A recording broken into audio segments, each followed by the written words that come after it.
So, post-quantum panic. Okay, yeah. Things are worse than they seem, I promise. So we're going to be talking about, it's a fun story. I've been in this business a very long time. I started in physics, and I spent a lot of years doing pen testing too. Weird, right? I did both. And I was sort of waiting for quantum computing to catch up with me. And it did.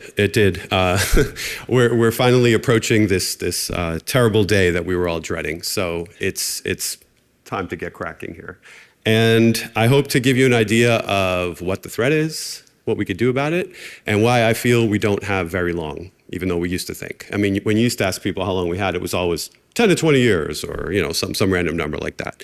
And then the people who would say that, if you would dig a little deeper, they didn't actually know anything about quantum computing whatsoever. You know what I mean? You would ask them, what's interconnect? And they'd say, like they wouldn't have any idea. So now we're in a place where this threat's becoming very real. And after this, we're going to do a little Q&A in the Quantum Village if everyone wants to come down. So feel free to swing by. I'm officially a Quantum Village elder. So I'm going to grow like a beard and paint it white or something. I don't know. Yeah. Okay. So just quick plug for, in addition to running quantum computing services at Protiviti, I also host a podcast for the company for the past 4 years. We've had literally everybody on the show. And the reason I'm pitching this today too is because I had Dean Kassman on from IonQ. And as you'll see in these slides, IonQ plays a very big role in why we're running out of time. So just want to point that out. It's this week's episode. So if you listen to it, you'll get a little like supplementary material sort of covering some of the stuff we're going to go into. Now, I'm assuming some people in here, this could even be their first talk having anything to do with quantum. It's possible, right? Show of hands, is anyone here first talk about quantum? Or okay, so some. So I'm not going to make this like a quantum primer, really. That'll just kind of take us into other dimensions, hyperdimensional space, one for every qubit, actually. But I am going to just give you a little idea of what quantum is. So these are computers that compute using the weirdness of quantum mechanics. So you've heard terms like superposition, entanglement, coherence, decoherence, right? They don't compute in the same way as classical computers do. And you hear this concept of a qubit, a quantum bit. It can be 0 and 1 at the same time, representing multiple states. And that language tends to introduce some of the weirdnesses where people think that means a quantum computer does everything at the same time. And I promise you it doesn't, because if it did, we'd be cracking encryption instantly. And when you hear some of the runtimes that I'm going to mention later, you'll see, yeah, it's probably not doing everything at the same time. It's probably doing some things sequentially. In fact, we could prove it is. But there is a weirdness and a misunderstanding of linearity, this concept of linearity. So I live in New York City, and to get here, I flew generally west-southwest, right? I didn't try all the routes west and all the routes south. I went in more like a linear direction, So when you start to use real world analogies like that, it kind of falls apart. It doesn't really explain the quantum world. So that's why saying it does everything at the same time is inaccurate, and neither is that whole directional flying thing. If you were to look at a pool table, if you were to take that corner shot, you didn't take the other 2 shots. But here's where it gets weird. What if you make a mistake? The ball might bounce and go in one of the other pockets. So errors do creep into quantum. So just so you know, it's not an exact thing. We set these machines up, and then we make an observation and we see what the answer is. And the better they are and the more refined they are, the more likely you are to get the right answer. So that's a theme you're going to see with some of the algorithms that are involved in cracking cryptography, that the hope is you eventually do get the right answer. So what are the basic threats to cryptography? There's 2. So there's 2 types of cryptography, and this is DEF CON, so I'm going to try and do that delicate balance between not insulting anybody, but also not losing anybody. So I'm going to bear with me here. So basically, asymmetric encryption, like RSA, it's how we share key data to then basically set up symmetric encryption, right? So you do a handshake. It depends on the factorization of numbers being a difficult problem for a computer to solve. And once you do that handshake, you then have an agreed upon secret, and then it's symmetric encryption, just as if I walked over and handed you a password. So there's 2 types, right? And symmetric encryption is also used for databases and anything that you can visualize as like a locked box. Well, there are 2 quantum algorithms that can threaten these. So Shor's algorithm, developed in 1994, basically can allow for the factorization of really large numbers, which threatens RSA and ECC. And Grover's algorithm is a search algorithm. So a search algorithm means you can brute force a key. Instead of a typical search, you do it in a quadratic speedup. So if you have 100 entries in a database, on average, it'll take you 50 tries to find what you're looking for. This is a square root, so it would take you 10. When you start to expand, as you'll see, into larger key spaces like AES, it becomes possible to weaken it greatly. So the papers that I link here, if anyone downloads the slides later, they're sort of optimistic papers, and we're going to look at a lot of qubit counts today. So I mentioned qubits before, right? They're the things that we compute with. There are physical qubits in a quantum computer, but they're prone to errors. They're prone to temperature, vibration, particles from space, whatever. And then they fall apart, and then we have to start all over again, essentially. So if you chain enough of these together and you use certain types of software, error-correcting codes, you get them all to behave as one logical qubit. So you're going to see two types of numbers in this talk. You're going to see physical qubits, sometimes measuring in the millions, and then logical qubits measuring in the thousands, which is the resulting qubits that you can actually do some useful work with. So just keep that in mind. You're going to see both. All right. ECC is also vulnerable, as I said, which means that Bitcoin and other cryptocurrencies are particularly vulnerable to quantum computing. One optimistic paper shows under 2,500 qubits are needed to attack Bitcoin. That's pretty terrifying because we're not too far away from having 2,500 logical qubits, as we'll see. In fact, if you're doing a bit strength of 192 on the curve, on the elliptic curve, you might only need 1,754 qubits to destroy a blockchain. And there's an extra threat with blockchain too. If anyone here remembers, Elon Musk a few years ago tweeted, Tesla's not going to accept Bitcoin anymore. It's bad for the environment. The very next day, Bitcoin plummeted 30%. Now what happens if Elon Musk one day says, I think there's a quantum computer powerful enough to crack Bitcoin? It's going to plummet to zero because the secrecy of data is nothing compared to the secrecy of your key that actually controls your money. So Bitcoin would be worth absolutely nothing if someone could reverse your private key. So keep that in mind that there's a lot at risk when it comes to quantum attacks. All right. So what do we do about all this, about these threats? Well, if you'd asked me a few years ago when Q-Day is coming, sort of, just like Y2K, if we have Y2Q or Q-Day, the day that quantum computers can crack everything, no one really knew. Like I said, it's 10 to 20 years away, 10 to 20 years away, 10 to 20 years away. So NIST, when they started looking for new ciphers to replace vulnerable ones, they decided to actually create a timeline. So in 2024, when they released the finalists, and I'll introduce those later so you get a sense of what they look like, when they released the finalists for post-quantum cryptography, they threw a stake in the ground.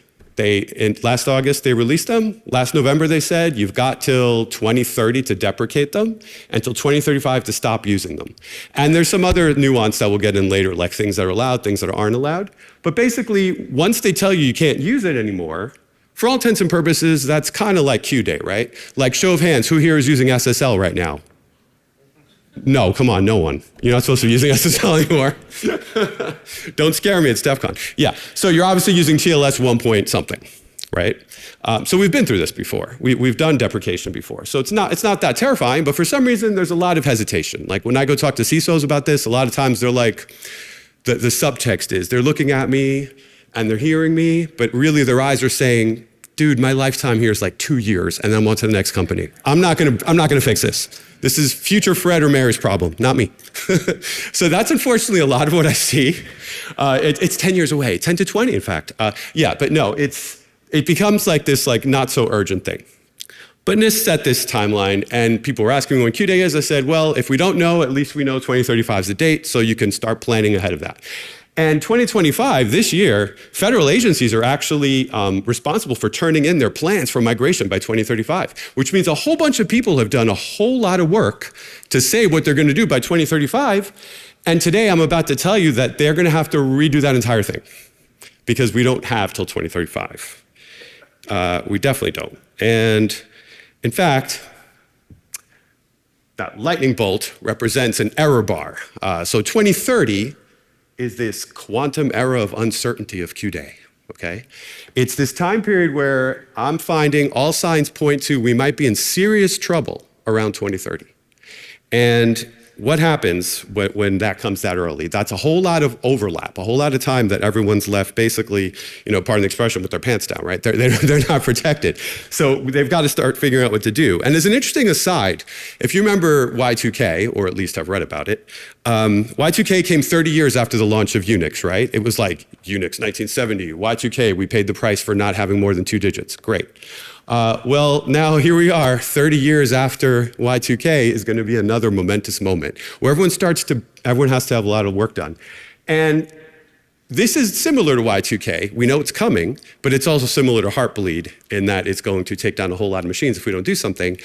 And it's the first time, like I like to say, that we know a 0 day is coming. So if you remember nothing else, just remember, we know the approximate date of a 0 day for the first time in computer history. We've never known this. So knowing all this, there's a whole lot we have to actually start doing. So imagine, even years or months of there being an overlap here. Like imagine even 3 years, 2 years where everything's in the clear, banks are getting hacked all the time, your financial information is being stolen, crypto economy has plummeted in the trillions down to 0 overnight. Identity becomes a nightmare. You can't trust who's who online. Signatures mean nothing essentially because we didn't do the work, we didn't prepare. It's actually kind of a terrifying thought and a terrifying time period. And there's all sorts of harvest now defibrillator attacks and things we'll look at. And just remember that this economic disaster can be protected with just a little bit of work and CISOs that have to realize that even if they're only going to stay for 2 more years, they should be doing something for 2 years. They really should. So if you know any CISOs, tell them I said to get started. Okay. There's also this potential. Do you really want 5 years of this? I mean, you don't want this, right? I mean, you probably... Yeah, we see enough of this now. You don't want it to be that everything's essentially in the clear. Like how many of you would run a web server on port 80, right? You wouldn't do that. That's what it's going to be like if we don't migrate. So I think it's time to get cracking here. All right, so how did all this begin? Well, it began with Shor's algorithm. And sure, I'm going to not really have math in this, but I kind of want to have one little example just so you can kind of follow what's going on. So Shor's algorithm, really simply, it's a hybrid classical quantum algorithm. So it's kind of like an Oreo. You've got the 2 classical outsides and the soft, chewy quantum center. That's the idea. Anyway, so a classical computer basically checks for a trivial factor, and it picks it. So we'll call that A. And then the number is a very big one because it's RSA, and that's N. But in this example, I'm using a tiny one so we could follow it. So what happens is you take that factor and you do something called modular exponentiation, okay? Remember that because it's going to come up a few times. So to keep the example really, really simple, I'm going to show you how this a to the x mod n math works, okay? So with small numbers, a equals 4 and n equals 21, we can do 4 to the x mod 21. So you basically break it out and you do 4 to the 1 is 4, 4 to the 2 is 16, then 4 to the 3 is 1. Did I make a mistake there? No, I didn't, because this is modular math, okay? So if it's mod 21, you can think of it as a clock face with 21 numbers, okay?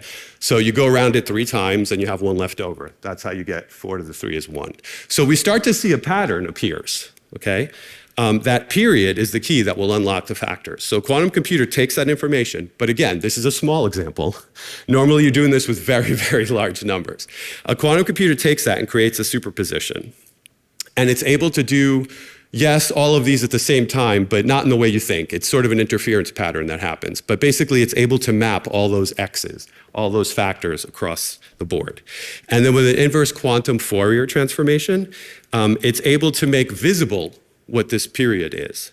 And that period allows for more classical post-processing. So now that quantum part takes a lot of resources. With classical Shors, I shouldn't use the word classical. With old Shors, you'll see why I'm using old, you'll find that you need a very, very large quantum computer. We're talking like 1 billion qubits was the estimate, something crazy like that. Even as recently as 2012, there were estimates that it would take 1 billion physical qubits. That's just mind-boggling, the thought of building 1 billion physical qubits and having them work, even if they're noisy. So fortunately, things get better, but that's how it started. And then after that, a little classical process cleans this all up and gives us the answer. Okay? So that was the original. But then the good papers started appearing, the juicy stuff. So in 2019, which was finally appeared for 2021, a paper called How to Factor 2048-bit RSA integers in 8 hours using 20 million noisy qubits was published. And I love titles that just, give it all away. This is like, old school titles, right? And the idea was we go from 1 billion down to a minuscule 20 million. I mean, yeah, it's still a lot, but as we'll see, it gets even better from there. And the key idea here was optimization, big time optimizations. The two authors were able to obviously reduce the number of qubits, and they did this with clever techniques like windowed arithmetic to reduce the number of multiplications, and a few other techniques that basically minimize the multiplications required. So when you take those, remember I said there's physical and logical. They were able to show that with 6,000 logical qubits using this technique, we'll be able to crack 2048-bit RSA. So you have to start remembering these numbers, and don't worry, I'm going to put them up again later.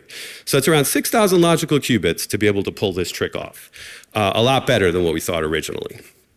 And that 100-fold reduction in space-time was kind of a marvel at the time. So you're going to see this trend continue. The algorithms kept getting better as we're waiting for the machines to improve, because this was 6 years ago. So along comes Regev. Now, I have mixed feelings about this paper from 2023, 2024. Everyone quotes it and talks about how great it is. And in some ways, it is an interesting idea. It was called an efficient quantum factoring algorithm. And the idea was to break up the math of Shor's into tiny little processes that can be done. It's like small quantum jobs, you can think of them as. It sounds good, right? Instead of having one large circuit that has to run for a long time and potentially introduce errors, because the longer a quantum computer runs, the better chance that a photon from the sun is going to hit it or something, I don't know. So the time improves and these errors creep in. Unfortunately, it didn't scale well in the smaller ranges. And this was a bit of a problem. And he even admits it in the paper, the idea that he's not even really sure that for 2048-bit, which is the number we're interested in, he's not even sure it'll actually provide any kind of benefit and might require too many gates. So I included here as kind of like an interim paper. It's sort of a catch. But it did show still that there was some thought being given to using lattices as a different approach. And basically, you're using the lattice and the relationship between points in the lattice to create the factors and to relate them to the quantum computer. So you don't really need to know too much about that other than it was an attempt. I don't really think this is going to lead to anything practical because of the smaller scale that we're trying to crack in first. But the next paper sure will. So this very year, 2025. Remember Gidney Nakara from the first paper I mentioned? Well, this is his solo work, and it's kind of a work of art, if you ask me. It really is. So it was called How to Factor 2048-bit RSA integers with less than 1 million noisy qubits. That's right. We went from 20 million down to around 900,000 noisy. That's a tremendous, tremendous move forward. And it improves upon just about everything from the 2021 paper. Yet it still uses some of the logical to physical estimates from the time, which means that now, even though we're more advanced, he was still basing it on kind of like old estimates of where we are. So if a company comes along with a little bit of like technical prowess and builds a quantum computer that can beat those numbers, we can do even better than that. But the end result is by doing this kind of new approach to approximate residue arithmetic, he was able to draw on work from another paper that I don't have time to get into, but he was able to reduce the logical qubit count greatly. And if you look at this chart, you'll see just how greatly. Note the line for 2048, 1,399 logical qubits to crack that. That is a tremendous drop down in the estimate. The last estimate was 6,000. So now we're getting into this very seemingly approachable number. And there's all sorts of optimizations involved in, including one for magic states. So in quantum computing, you have to use magic states to get a whole bunch of noisy qubits. I'll simplify this. A whole bunch of noisy qubits to behave in an orderly enough fashion to actually compute with them. And magic state cultivation in this allowed less space for the distillation process. So all these optimizations led to a lower logical qubit count and this end result. So pretty exciting stuff. All right, so here's just a quick recap of the evolution that we've done so far. We've gone from 20 million noisy, of course, ignoring the billion estimates, right? From 20 million noisy and 6,000 logical, runtime of 8 hours, okay? Then Regev, there's a whole lot of incompletes here. The big improvement was you can see that the gate proportionality went down. It was n to the 1.5 instead of n to the 2. So potential improvement maybe at higher numbers. But Gidney's the real magic. So less than 1 million noisy and around 1,400 logical qubits. Now, it does have to run for about 5 days. So the idea is that you run each of these for about 12 hours. It's a shot. Then you run it again and again and again. So after about 5 days, you have enough to do what you want to do. So yes, you've got to run it for 5 days, but is that really such a big deal? I mean, we're cracking encryption, people. It's awesome, right? State secrets, think about the stuff we're doing. Only in 5 days, come on. You couldn't have dreamed this kind of thing could happen, This is like science fiction. Okay, so the other thing that we mentioned earlier was Grover's algorithm, and this is the search algorithm. This one gets a little tricky and a little complicated, so I'm going to try and keep it really simple. And there's a major misunderstanding that always creeps up in this, so if it does happen, I'm going to try and explain it now, but if you want, you can also ask me downstairs at Quantum Village after. So this is a speed up for search, and what happens is you create 2 pieces to this quantum puzzle. Okay, one is called the oracle, and one is called the amplifier or diffuser. So the oracle basically, you set up a system where all the possible numbers that you're looking for have an equal amplitude. And then there's this oracle function that's secret. It's black box. And when I say it's black box, it means if you look at it, it's no longer quantum, so it won't work, right? So it's running, you can't see it, but you have to guess when you're allowed to look at it. Does that make sense? You have to let it progress, and then you have to know when to look. And fortunately, we have math to know when to look. And what it's doing is it's constantly running through all the numbers, and whenever it detects a match, it is flipping it to a -1 amplitude. So eventually with the amplifier function, repeating and repeating, and this becomes important in a second, all the repeating, you start to see like that red bar appear. So if you're able to see it happening, which you're not because it's quantum, but if you're able to see it happening, that red bar's probability would keep going up. So if you make an observation at the right time, you actually get the right answer. You get whatever you were searching for. In this case, let's say an AES 128 key. So for this reason, AES 128 is not recommended. Because it basically turns it into something you could think of as AES 64. And would you ever install something called AES 64? I really don't think you would. AES 256 will still be okay, but AES 128, no, not so much. But you could see that because of the square root of n and the speed up, you could see how classical search starts to take more and more operations, and you see the slower slope for Grover's. So there are real benefits to running this. Okay, so let's remember those optimistic ranges, right? So it's 1,400 to 6,000 logical for RSA 2048, depending on what method you're using. And it's 1,000 to 3,000 logical for Grover, depending on the different papers that I shared there. And these might improve further, right? There's other things we might discover that we haven't discovered yet. Denser ways to handle idle qubits, clever ways to distribute operations between quantum systems. This idea of interconnect could come into play, having all these machines working as one. And some other mathematical trickery. And there's one that everyone talks about, of course, is AI. So I don't know if anyone saw this, but with AlphaEvolve, they were able to improve matrix multiplication for the first time since 1969. That's kind of crazy. They were able to remove one step. Doesn't sound like a lot, but believe me, it's a lot. That one step can lead to huge power savings and time savings and improvements in performance. For all we know, AI is going to find a better way to do one little piece of the math. Or AI is going to find a better way of comparing every single quantum computer paper ever written and finding something that we missed. There's a chance that we'll find some other optimization here. I don't know, maybe. It's possible. So far, AI is just good at drawing things like the quantum wall of sheep. But anyway, but eventually it'll get better than that. Quite possibly. But yeah, remember these optimistic ranges. Super important to keep in mind. So with these freshly burned into your retinas, I'm about to give you the reason we all have to start worrying, at least one of the reasons. Here's the IonQ timeline, okay? IonQ has been buying companies, buying them up a storm. They started a couple years ago. They started buying companies doing interconnect, doing different components, doing quantum networking, doing all sorts of things. Well, they bought Oxford Ionics, which gave them a new type of electronic gate for trapped ion computing instead of the laser gates they were using. And they bought LightSync, which allows, to keep it really simple, allows quantum modules to work together. So you can have this one perfect box over here, this one perfect box over here, and they're able to communicate as one machine.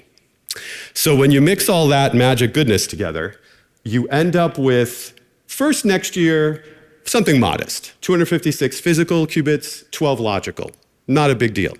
But expanding upon that and increasing the dimensionality of the 2D array, in 2027, they project 10,000 physical qubits on one chip with 800 logical at a pretty decent error rate. Now, between 2027 and 2028, you know what makes it go from 800 to 600? The LightSync technology. They're going to start plugging them in together using that new technology. So assuming all these pieces don't fall apart, but so far that's looking good, look at how the numbers accelerate. Technically, 2028, we're ready to do Gidney right there. Right there. I mean, there might still be issues with the gate speed, all that, we don't know. But 2028 might bring us that. 2029, you're pretty much able to run any of the papers I showed you, literally, any of them. And by 2030, you can have the sloppiest, laziest algorithm because you've got 2 million physical qubits to work with. So this should be basically terrifying to everyone in this room, if you're involved in security at all. Because as I mentioned earlier, we're targeting 2035 for migration. This leaves us 5 years short. That's a major problem.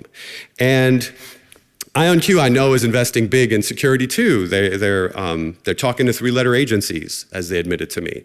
They hired Marco Pistoia from JPMC to not only push customers towards using quantum algorithms, but also PQC.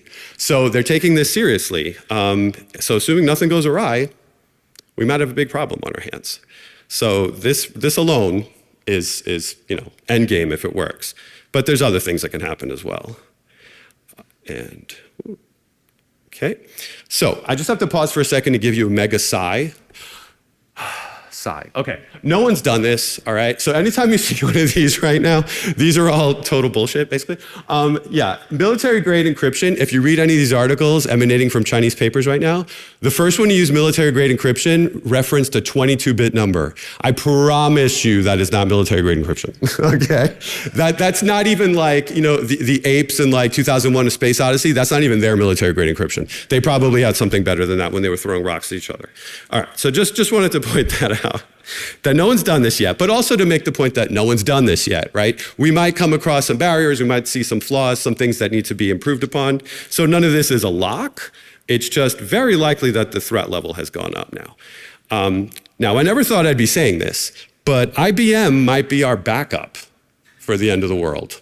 Like originally, they were the first to put a quantum computer on the cloud, right? Like, who would call them the backup? Like, oh, they'll get around to it too. But they have a very aggressive plan also. It's just not as aggressive. But interestingly enough, they came up with the same number of logical qubits per unit, per perfect computing unit. See, it's 12 logical qubits. Isn't that funny?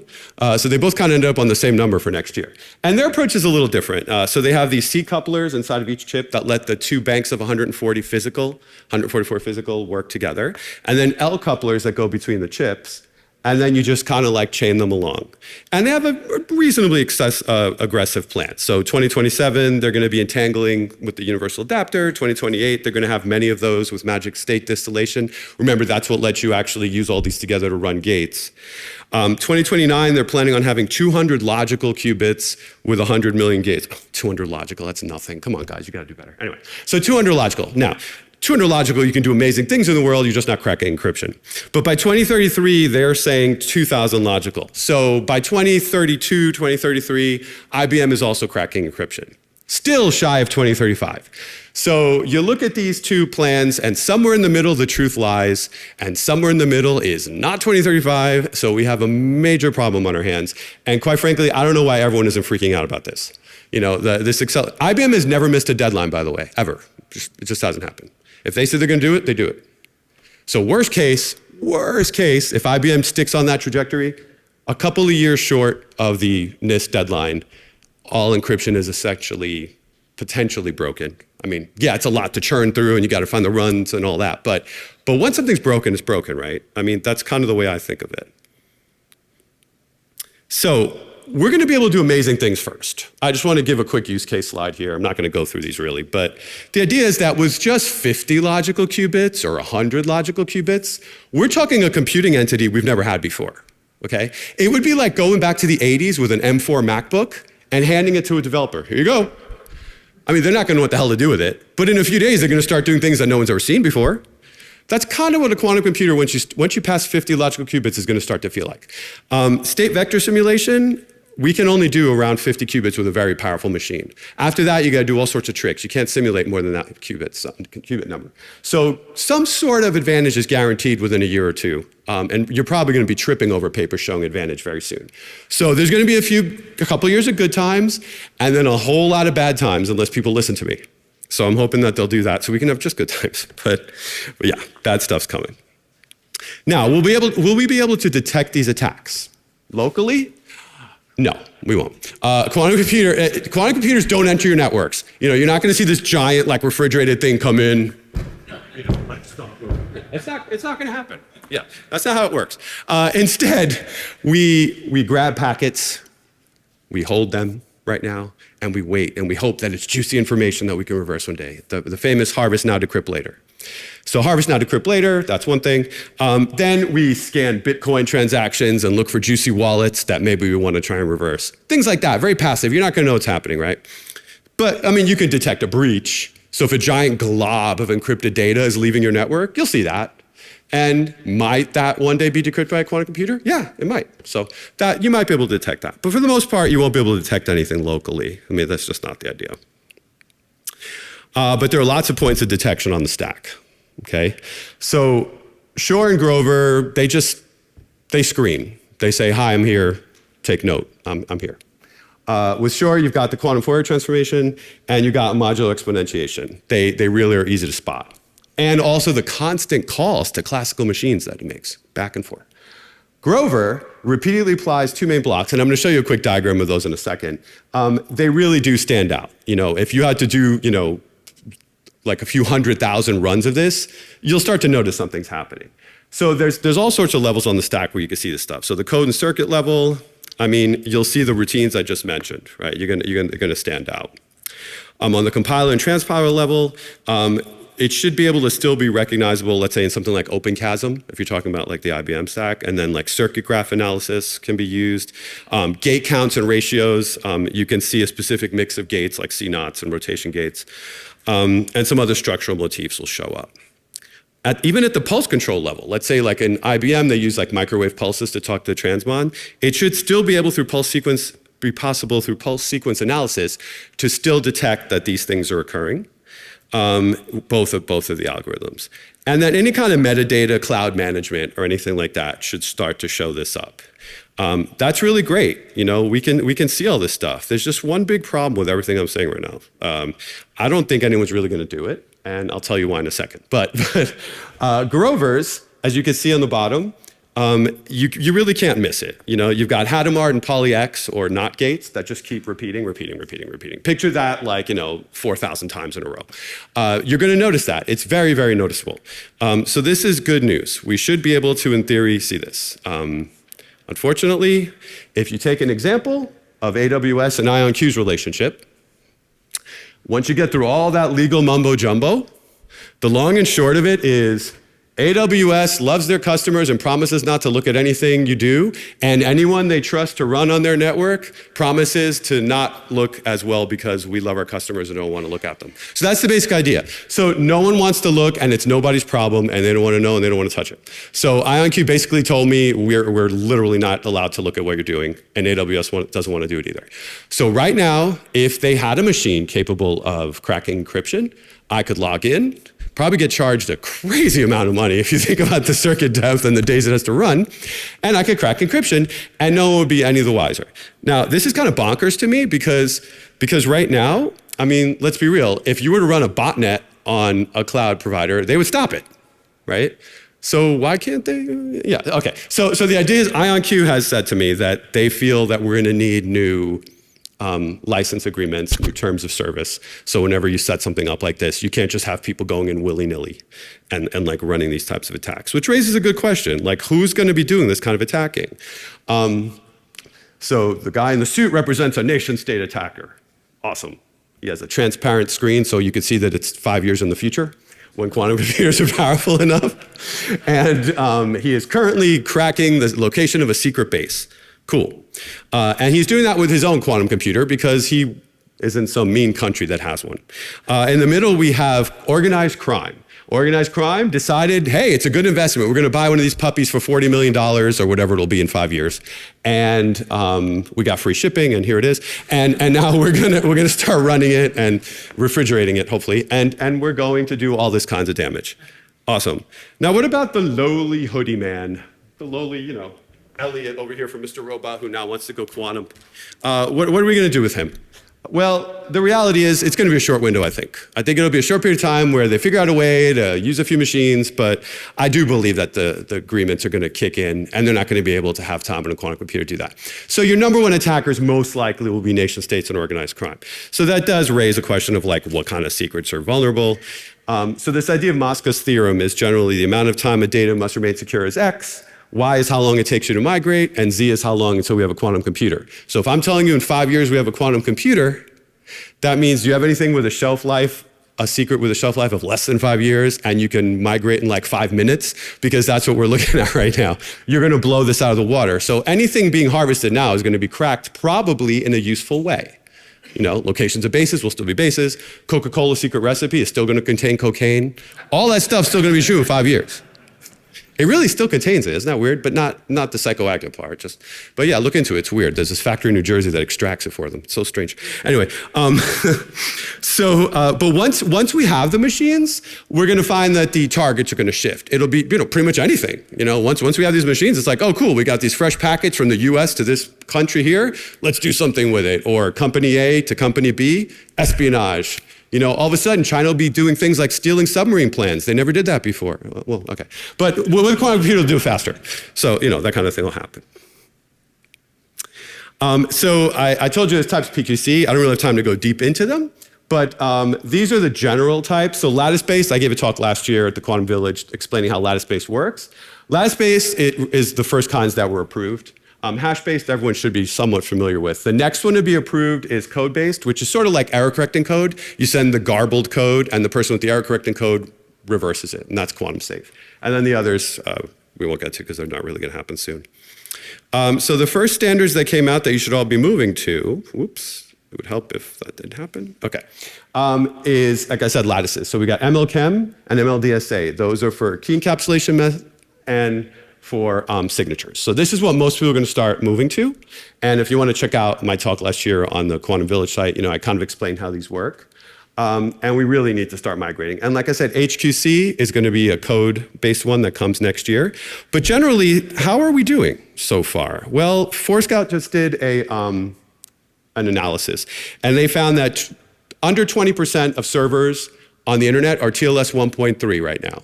TLS 1.3 just means you could be doing PQC. Doesn't necessarily mean you are doing it. You're just ready to, okay? So that's a pretty small number. And if you actually saw who's hand shaking with PQC after that, it's probably nobody. And then there's almost no one doing OpenSSH, just 6%. And this is sad because to be PQC on OpenSSH, literally all you have to do is update to 10. That's it. Update to version 10. And by default, it's PQC. So OpenSSH, I think, should be 100%. It should just be everyone should be running it, but out of 168 million boxes surveyed, it was a measly 6%. And there's other examples of PQC that exist out there, like Chrome 131 has the latest versions. OpenSSL 3.5 should help this along, and I'm running out of time. So I just want to make this one big point. This is generally the lay of the land, if you want to take a picture, of what NIST says is okay. And you'll notice that they didn't include that red Ghostbusters thing at the bottom there. That's my addition. They're saying that it's okay to have 128 bits of symmetric encryption. And I could not disagree more, okay? I'm gonna scream this from the rooftops until NIST listens to me about this and the fact that the timeline needs to move down. 128 bits of security means that if I run Grover's algorithm, it's going to behave as if it was 64 bits of security. That is just not enough. It's just not. Okay, we were practically cracking that during the crypto wars. Okay, it was 56, but still, it's relatively close. So just ask the EFF about when they spent 200 grand to build a machine to crack DES, right? So it's not enough. So I really, really strongly suggest 256, period. And we can start rolling this out, like BitLocker. It defaults to 128. Whenever you do a new machine, just make it 256. Little steps like that along the way. And there's some other things you can do too. And if you just want to take a picture, it's like a cycle to migrate. But thanks, everybody. And Whoever wants to ask questions, feel free to come to the Quantum Village. As I like to say, I'll be the head floating above the other ones. So you can come check it out. Thank you. Thank you very much.